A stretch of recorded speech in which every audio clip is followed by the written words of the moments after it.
Russia रुकने को तैयार नहीं, यूक्रेन झुकने को तैयार नहीं। ईगो की लड़ाई में मामला इतना बढ़ गया है कि अब डेनमार्क भी जंग में कूदने वाला है। डेनमार्क में असल में यूरोपीय यूनियन की कुछ वक्त में मीटिंग होने वाली है। यूरोप के तमाम देश वहां आएंगे। ऐसे में उसी डेनमार्क में रूस के ड्रोन्स भी बार बार घुस रहे हैं, जिसकी वजह से अब अमेरिका ने डेनमार्क में अपने एंटी ड्रोन सिस्टम भेज दिए हैं। डेनमार्क ने बॉर्डर पर अलर्ट जारी किया हुआ है। 24 घंटे वो नजर रख रहा है। यहां तक कि उसने ऐलान कर दिया है कि जितने रिजर्व के सैनिक हैं वापस आ जाए। अमेरिकी स्पेशल एनवॉय ने यह तक क्लेम कर दिया कि रशिया के पास कोई ऐसा चांस ही नहीं है जिससे वो ये जंग जीत जाए। He cannot overpower NATO. He cannot overpower the West. He just can't. He does not have the capacity to do it. I have talked to senior leaders in Washington, D.C., and I've been asked that very question. Can Russia win this war? I said, no, they can't. They do not have the capability to win the war after 3 years, those losses. उधर UK के पूर्व defence minister ने कहा कि रूस के Crimea को हमला करके ऐसा बना दो कि वहां कोई रह न सके।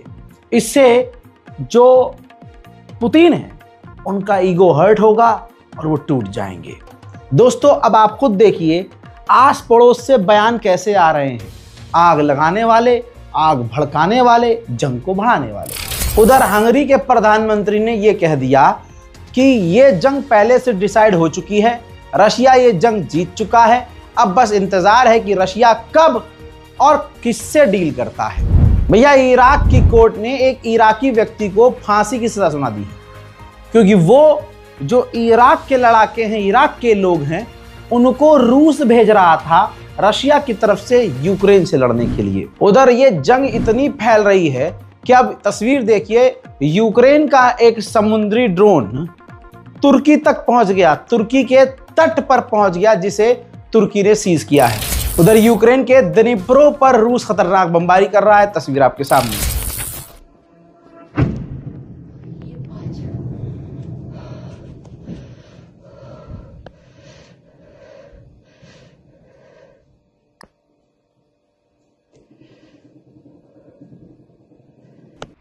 वो सुना है ना, जंग में सब कुछ जायज है, तो ज़ेलेंस्की पूरा नंगा ही हो गया है। मतलब ऐसी बात बोल रहा है जो दिमाग में आएगी नहीं।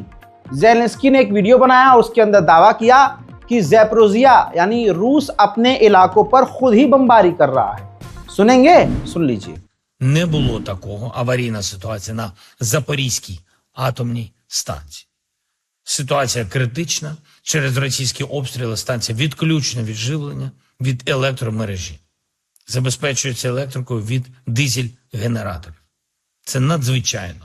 Генератори і станція не розраховані на таке і ніколи не працювали в такому режимі так довго.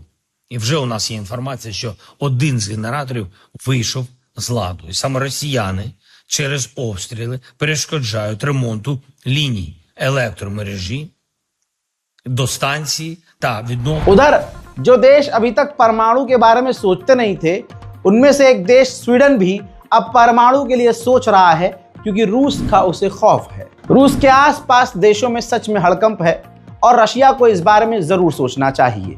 जरा इस तस्वीर को देखिए। रोमानिया के इलाके में रूस का एक और ड्रोन घुस गया है और वो वहां पड़ा हुआ, उसके मलबे वहां मिले हैं, जिसकी वजह से रोमानिया में भी हड़कंप मचा हुआ है। इधर व्लादिमीर पुतिन ने नए ऑर्डर पर साइन कर दिया है। इस ऑर्डर के मुताबिक 1,35,000 नए रूसी सैनिकों को इसी साल के आखिर तक सेना में भर्ती किया जाएगा। रूस के पास जो इस वक्त सबसे बेहतरीन ड्रोन काम कर रहा है, ये तस्वीर देखिए, ईरान की कॉपी शाहिद 136 ड्रोन, जो कि यूक्रेन में भारी तबाही मचा रहा है। इस जंग में सबसे ज्यादा ड्रोन्स इस्तेमाल किए जा रहे हैं। तो रूस की ऑयल रिफाइनरी को नुकसान न पहुंचे, ये तस्वीर देखिए कि रूस ने अपने ऑयल रिफाइनरी के चारों तरफ मतलब पूरा जाल बुन रखा है, जाल लगाया हुआ है कि जब ड्रोन यूक्रेन का आए तो सिर्फ जाल से टकराए और उसकी रिफाइनरी को नुकसान ना पहुंचे। रूस का एक Mi-8 मिलिट्री ट्रांसपोर्ट हेलीकॉप्टर, जिस पर यूक्रेन का ड्रोन जाकर टकराया, ये है वो वीडियो। जी हां, टकरा गया और वो हेलीकॉप्टर लगभग पूरी तरह से ध्वस्त दिख रहा है।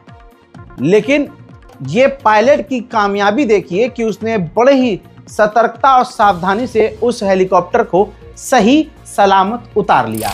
वहीं रशिया के विदेश मंत्री ने कहा कि यूक्रेन को जो टॉमाहॉक मिसाइल देने की बात की जा रही है ना, दे दो, इससे कुछ बदलेगा नहीं। I believe that, first of all, it's Europe exerting pressure on Washington, and Washington wants to show that they take into account the opinion of their allies. I don't think that the decision has been made already. Oh, Americans do not supply tomahawks to everyone who asks. I believe only Spain and the Netherlands have tomahawks in Europe, so... उधर Slovakia के parliament speaker ने बड़ी बात कही। उन्होंने कहा कि Ukraine का राष्ट्रपति ज़ेलेंस्की कोई नेता राष्ट्रपति नहीं है, वो एक पपेट है जो अपने आका के द्वारा चलाया जा रहा है। Ja nebudem vo vláde, ktorá pošle čo i len jedného vojaka na Ukrajinu. Pre mňa pán Zelenský nie je politik, je to poskok západu. Nie je svojprávny a už dávno nemal byť prezident. Tí, čo trpia na Ukrajine, sú obyčajní ľudia a jedného dňa ho Ukrajinci mu to celé zrátajú, to, čo porobil s celou Ukrajinou. Pretože stratí aj územie, odozdá nerastné bohatstvo a je provokatér. Pretože to je problém Ukrajiny, Ruska, a nie nás. Nech nás Zelenský do vojny neťahá. Tak sa na to pozrie.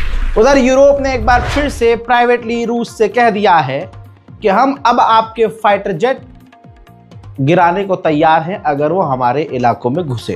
खुफिया agency MI5 को आप फिल्मों में देख चुके हैं, काफी खतरनाक खुफिया एजेंसी है। MI5 की पूर्व जो चीफ हैं उन्होंने कह दिया कि ब्रिटेन पहले से ही रूस के साथ जंग में है। हालात यूक्रेन के भी सही नहीं है। एक बार फिर वही तस्वीर, आम लोगों को सड़कों से यूक्रेन की सेना जबरदस्ती टांग कर किडनैप करके ले जा रही है और यूक्रेन की सेना में जबरदस्ती शामिल कर रही है। उधर पोलैंड के प्रधानमंत्री ने ऐलान किया है कि हमें पसंद हो या ना हो, ये जंग हमारी भी है। miejscach świata. Dlatego, czy to się komuś podoba, czy nie, to jest nasza wojna. Nie tylko ze względu na solidarność z tymi, którzy są atakowani, ale ze względu na nasz fundamentalny interes. Jeśli tę wojnę przegramy,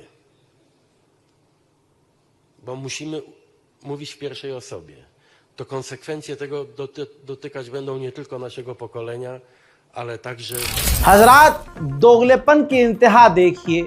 America का दोगलापन मतलब कुत्ते की दुम। आप मान लीजिएगा, कोई कह दे कि सीधी है तो मान लीजिएगा आप कि हाँ भाई सीधी है, लेकिन अगर कोई कह दे कि अमेरिका ईमानदार है तो मत मानिएगा। आपके स्क्रीन पर, फुल स्क्रीन पर रिपोर्ट है, ध्यान से देख लीजिए। तमाम पाबंदियों के बावजूद अमेरिका, जहां पूरी दुनिया से और भारत को जलील करे रहा है कि रूस से भाई तेल लेना बंद करो, चीजें लेना बंद करो, वही अमेरिका अभी भी सबसे ज्यादा न्यूक्लियर फ्यूल और केमिकल रूस से ले रहा है और रशिया दे भी रहा है। ये रिपोर्ट, ये सबूत है। शेयर कीजिएगा इस वीडियो को, ब्लूमबर्ग की रिपोर्ट है। अमेरिका ने भारत को धमकाया, झकझोड़ा, लेकिन भारत पर फर्क नहीं पड़ा। भारत अभी भी 33% क्रूड ऑयल रूस से ही ले रहा है। हज़रात मोहतरम, यूक्रेन रूस वॉर अपडेट में अभी के लिए इतना ही। इस रिपोर्ट को शेयर कीजिए, इस चैनल हमारे रज़ाग्राफी एंड स्क्रिप्टेड को सब्सक्राइब कीजिए और अपनी राय कमेंट में जरूर लिखिए। जय हिंद।